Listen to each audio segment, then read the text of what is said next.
Hey guys, this is CAPPIE and welcome to my channel. So, this video is part 2 of my PvP guide. If you haven't checked part 1, I suggest you do so, as that one has information as important as this one. I will add a card for that video at the end of this one. Also, I want to remind you that you can enter my monthly giveaway by subbing and commenting under my video. Winner is announced on my Discord, which you can join by clicking on the link in my comment under this video. You can also find the DayZ server that I play in information in the description. So, in part 1 of this guide, I discussed how important is mindset and decision making in DayZ PvP. In this video, I will be talking about loadout and movement. These two are not less important than the previous two. In my opinion, they are even more important.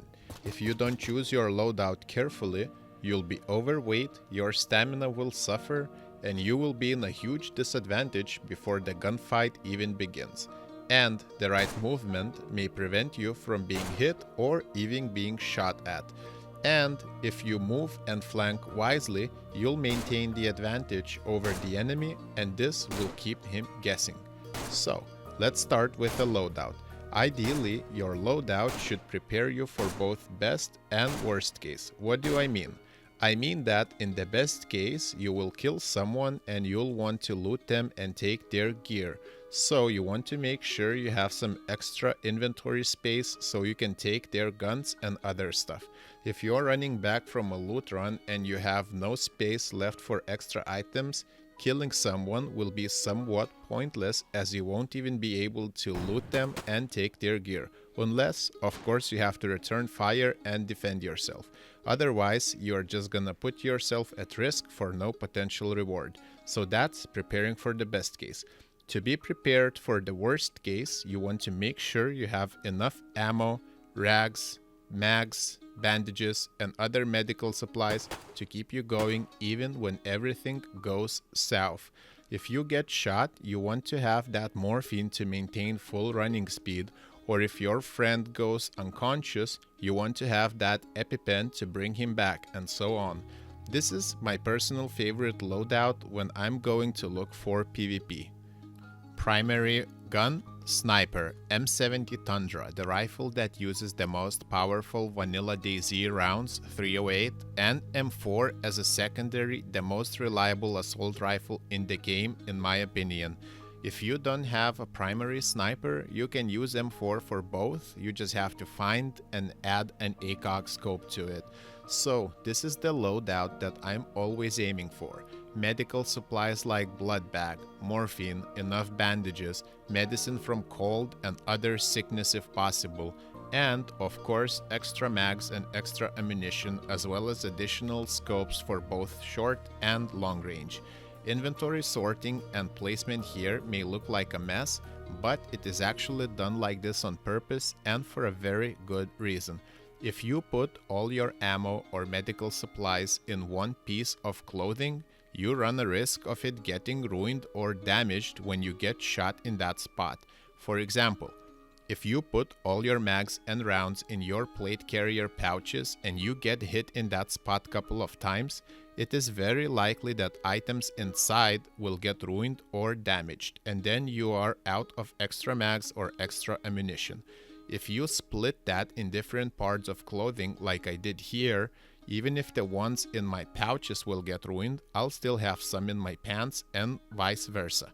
Same goes for medical supplies. Spread your rags and bandages around so you have one in every piece of clothing.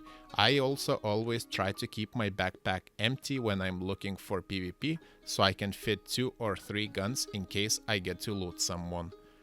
As far as the movement goes, there are a couple main rules that you should follow. First, never stop moving.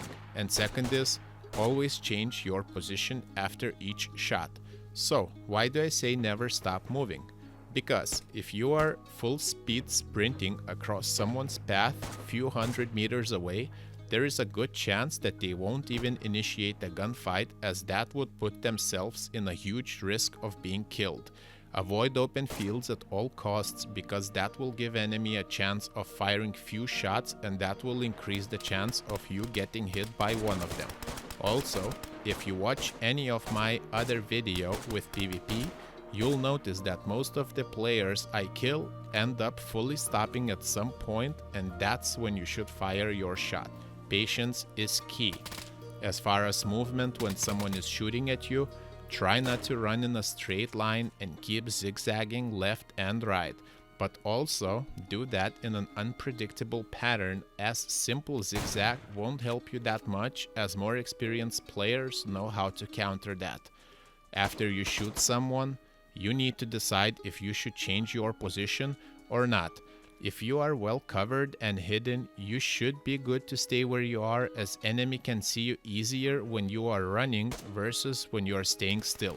But if you fire few shots, miss them, expose your position, and enemy gets to cover, it is better to change the position to one of the flanks to keep the enemy guessing. Flanking is one of the most powerful strategies in DayZ PvP, but it also has to be done right, otherwise it can do more harm than help if misused. That's probably about it. I hope it was helpful, and let me know in the comments if you have any questions or suggestions. Please hit that like button so others that are looking for guides like this can find this one. Thanks a lot for watching. See you guys on the next one. Cheers.